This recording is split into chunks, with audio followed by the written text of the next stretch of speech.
Welcome again everyone in the series of asked previous years questions. आज हम सॉल्व करेंगे डिजिटल इलेक्ट्रॉनिक्स के क्वेश्चन। इस वीडियो में हम कवर करेंगे 14 से 17 तक क्वेश्चन। ना 14 में कोई भी क्वेश्चन नहीं आया था डिजिटल इलेक्ट्रॉनिक्स से। हम 15 का देखते हैं क्वेश्चन। इसमें एक ही क्वेश्चन आया था, in boolean algebra A dot A complement is equals to.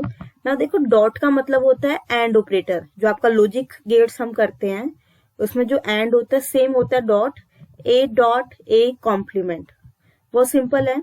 अगर हमने ए की वैल्यू रख दी 1 तो उसका कॉम्प्लीमेंट हो जाएगा 0।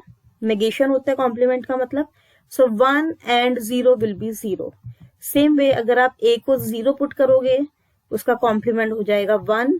Again 0 and 1 will be 0, right. So our right answer will be option A. ये बहुत इजी क्वेश्चन था। नाउ 2016 में भी कोई क्वेश्चन नहीं आया। नेक्स्ट हम देखते हैं 17 में। नाउ 17 में बहुत सारे क्वेश्चन आए थे। फर्स्ट इज ओके, ये क्वेश्चन आपका गेट 2007 एंड इसरो 2011 में सेम क्वेश्चन आया था। अब डिट्टो आपके ऑप्शंस थे। क्वेश्चन देखते हैं, how many 3x8 lines decoders with an enable input line are needed to construct a 6x4 line decoder without using any other logic gate।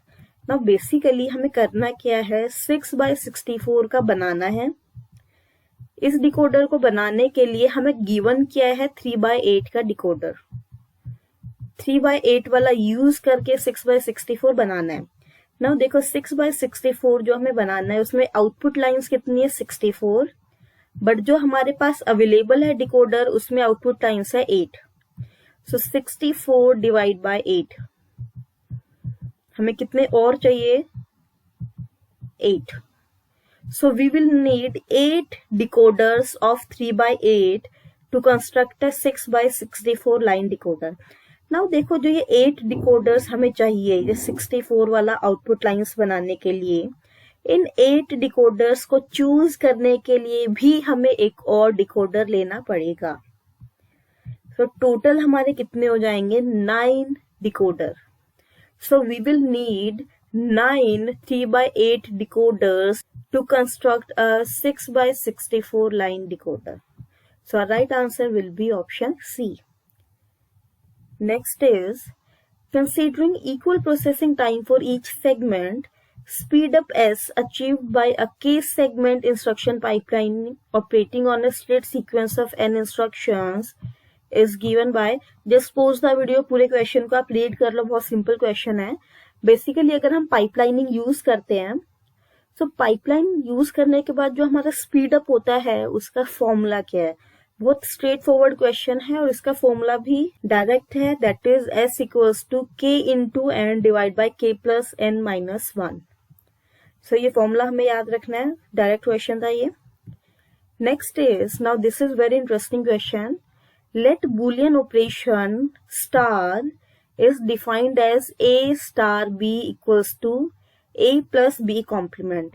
Now जो ये ऑपरेटर है इसको आप मल्टीप्लाई मत रीड करना। अगर आप मल्टीप्लाई रीड करोगे तो गलत होगा क्वेश्चन। आप ये मान के चलो एक नया ऑपरेटर हमने बनाया।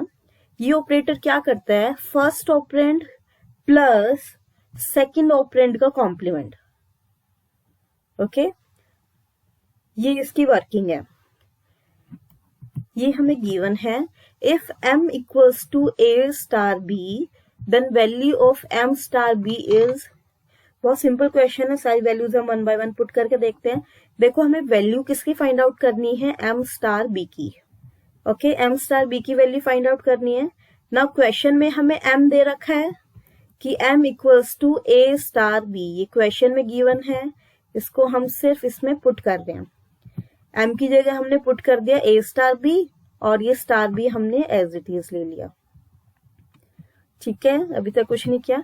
नाउ अगेन जो ये A स्टार B है इसकी वैल्यू हमें क्वेश्चन में गिवन है, that A star B equals to A plus B complement, put कर दिया।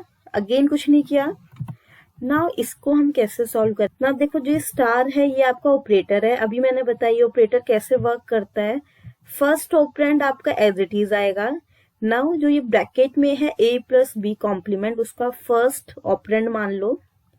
ये आप एज इट इज लोगे, फिर आप लोगे बीच में एक प्लस का साइन, और जो सेकेंड ऑपरेंड है उसका आप कर दोगे complement. So I will write B complement. So a plus B complement plus B complement. Now B complement plus B complement रहेगा. सो आउटपुट में हमारा आ जाएगा a plus B complement. Now option check करते हैं. First option is a. Okay, a हमारा right answer नहीं है. Second option is m. Now what is m? m की वैल्यू हमें क्वेश्चन में दी हुई है that m is equals to a star b. m की वैल्यू हमें गिवन है a स्टार b, और a स्टार b क्या है वो भी हमें क्वेश्चन में गिवन है. It is a plus b complement. As it is given है, कुछ नहीं किया हमने, और यही हमारा आंसर है जो हमारा आ रहा है पूरी कैलकुलेशन करने के बाद. So our right answer will be option B, that is m. मैं जैसे आपको बता रही हूँ, आपको थोड़ा कॉम्प्लेक्स लग सकता है. Just take out your pen and paper. अगर आप अपने आप से सॉल्व करके देखेंगे बहुत आराम से क्वेश्चन सॉल्व हो जाएगा. Next is addressing mode in which address field of instruction. Okay, suppose ये हमारे इंस्ट्रक्शन है, ये उसके एड्रेस फील्ड है. Specifies a register in the CPU. Okay, जो ये हमारा एड्रेस फील्ड है इसमें कोई भी रजिस्टर है, हम आर ले लेते हैं, और ये आर कहीं पर हमने स्टोर किया हुआ है ना. क्वेश्चन क्या कह रहा है? Specifies a register in the CPU whose content give the address of the operand. Now जो आर के अंदर जो भी कंटेंट है वो एक्चुअल में हमारा डेटा नहीं है, वो भी एक एड्रेस है. उस एड्रेस पे जब हम जाएंगे तब हमें अपना एक्चुअल कंटेंट मिलेगा. तो ये कौन सी टाइप की एड्रेसिंग है? बहुत सिंपल, मैंने आपको बता दिया है. फर्स्ट है इनडायरेक्ट एड्रेसिंग मोड, नो, क्योंकि इसमें हम रजिस्टर यूज कर रहे हैं. Second is relative addressing, again no. Third is register addressing mode. Now चलो ओके, एक वर्ड रजिस्टर तो आ रहा है कम से कम. नाउ रजिस्टर एड्रेसिंग मोड क्यों नहीं है? देखो, अगर रजिस्टर एड्रेसिंग मोड होता दैट मीन्स जो आर रजिस्टर है उसके पास आपका डेटा है, आपका कंटेंट है. बट इन दिस केस उस आर रजिस्टर के अंदर आपका एड्रेस गिवन है रादर देन कंटेंट. सो ऑप्शन सी भी हमारा इनकरेक्ट है. Last is register indirect addressing mode.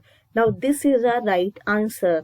Register है बट वो इनडायरेक्ट एड्रेसिंग मोड पे है, क्योंकि रजिस्टर के पास जो डेटा डाला हुआ है वो एक्चुअल में एड्रेस है. जब हम उस अगेन एड्रेस के पास जाएंगे तब हमें हमारा डेटा मिलेगा.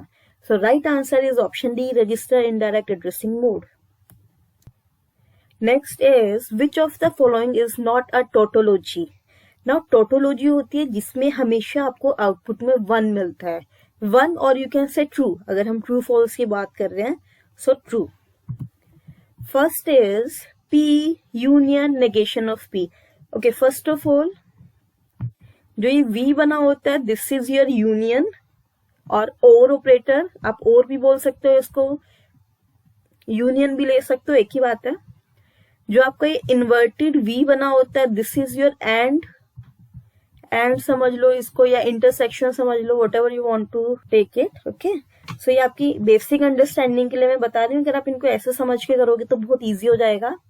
नाउ जो एक ये ऐसे सिंबल बना हुआ है दिस इज योर कॉम्प्लीमेंट.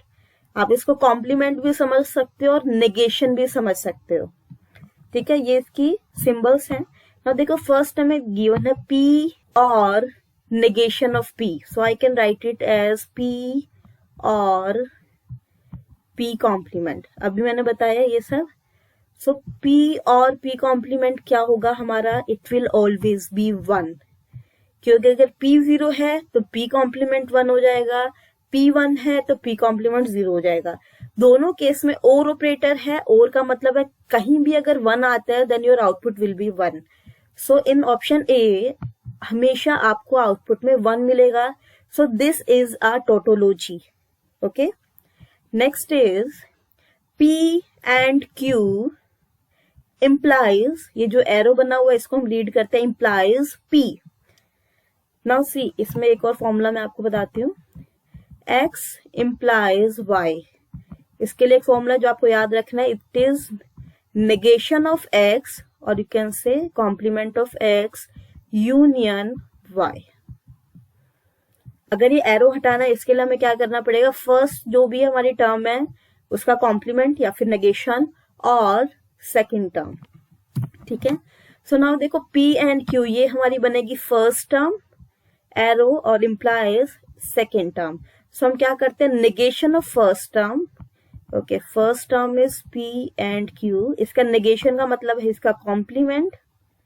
ठीक है, union p. Now De Morgan law सबको पता है, p एंड q का कॉम्प्लीमेंट, और you can say p dot q का कॉम्प्लीमेंट क्या होता है हमारा, p complement union q complement. और ये यूनियन p हमारा एज इट इज आ जाएगा union. Now p complement union p, अभी हमने किया है p कॉम्प्लीमेंट यूनियन p हमेशा 1 होगा, 1 यूनियन q कॉम्प्लीमेंट हमेशा 1 आएगा. राइट, जब भी यूनियन में किसी एक में भी 1 आ गया पूरा आपका आंसर 1 होगा. सो अगेन ऑप्शन बी भी हमारी टोटोलॉजी है. ऑप्शन सी देख लेते हैं. सबसे पहले p इम्प्लाइज q, सबसे पहले इतना पोर्शन हम सॉल्व करते हैं. It will be p complement union q, और बाद में हमें दिया हुआ है union p. Union p again same बन गया, p complement union p, again 1 आ गया. सो ऑप्शन सी भी हमारी टोटोलॉजी है. So we are left with only option D. So our right answer is option D, that option D is not a tautology. इसको करके भी देख लेते हैं बहुत जल्दी. p union q first term बन गई, implies p. So first term का नेगेशन, p यूनियन q का नेगेशन का मतलब है आपका complement, then union p. Now De Morgan law a union b का complement, it will be p complement and q complement. Now union p. अब हम इसमें लगाएंगे associative law, it will be p complement union p intersection q complement union p. Now इसमें आप बोलोगे कि okay ma'am p complement union p आ गया, इट विल बी 1, इसकी जगह हम 1 ले लेते हैं, ये हो गया 1. Now 1 intersection q complement union p. Now देखो 1 के बाद जब इंटरसेक्शन या एंड आ जाता है उसमें दूसरी टर्म भी जब तक आपकी 1 नहीं होगी आपको आउटपुट में 1 नहीं मिलेगा. सो इसमें आप श्योर नहीं हो कि आपको आउटपुट में 1 मिलेगा. So we will say that option D is not a tautology. So right answer for this question will be option D. Now 2017 में 2 और क्वेश्चंस थे. एक था मेन टर्म वाला, मेन टर्म जो हम उसमें के मैप में यूज करते हैं, और एक अरेंजमेंट वाला क्वेश्चन है, वो हम नेक्स्ट वीडियो में करेंगे. उसमें मैं आपको एक ट्रिक भी बताऊंगी मेन टर्म को एक्सपैंड करने की, हम कैसे फाइंड आउट कर सकते हैं बहुत जल्दी. Okay, so that is all for today. 2017 में 2 और क्वेश्चन है वो हम नेक्स्ट में करेंगे. Thank you all for watching this.